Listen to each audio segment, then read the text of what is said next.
بسم اللہ الرحمن الرحیم۔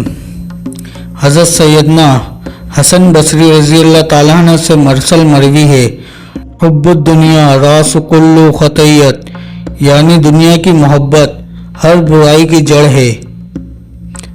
یزید پلید کا دل چونکہ دنیائے ناپائیدار کی محبت سے سرشار تھا، اس لیے وہ شہرت و اقتدار کی ہوس میں گرفتار ہو گیا۔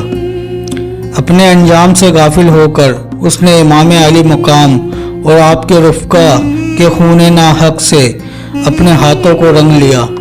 جس اقتدار کی خاطر اس نے کربلا میں ظلم و ستم کی آندھیاں چلائی، وہ اقتدار اس کے لیے کچھ زیادہ ہی ناپائیدار ثابت ہوا۔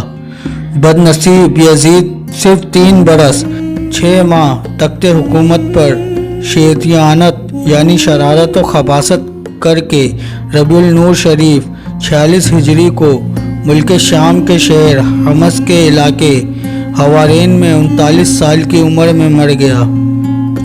یزید پلید کی موت کا ایک سبب یہ بھی بتایا جاتا ہے کہ وہ ایک رومی النسل لڑکی کے عشق میں گرفتار ہو گیا تھا، مگر وہ لڑکی اندرونی طور پر اس سے نفرت کرتی تھی۔ ایک دن رنگ رلیاں منانے کے بہانے اس نے یزید کو دور ویرانے میں تنہا بلایا۔ وہاں کی ٹھنڈی ہواؤں نے یزید کو بدمست کر دیا۔ اس دوشیزہ نے یہ کہتے ہوئے جو بغیرت و ناپکار اپنے نبی کے نواسے کا غدار ہو، وہ میرا مراقب وفادار کیسے ہو سکتا ہے؟ خنجر آبدار کے بے در پہ وار کر کے چیر پھاڑ کر اس کو وہیں پھینک دیا۔ چنانچہ چند روز تک اس کی لاش چیل کووں کی دعوت میں رہی۔ بالآخر ڈھونڈتے ہوئے اس کے ابالی اور موالی وہاں پہنچے۔ وہ گڑھا کھود کر اس کی سڑی ہوئی لاش کو وہیں دبا دیا۔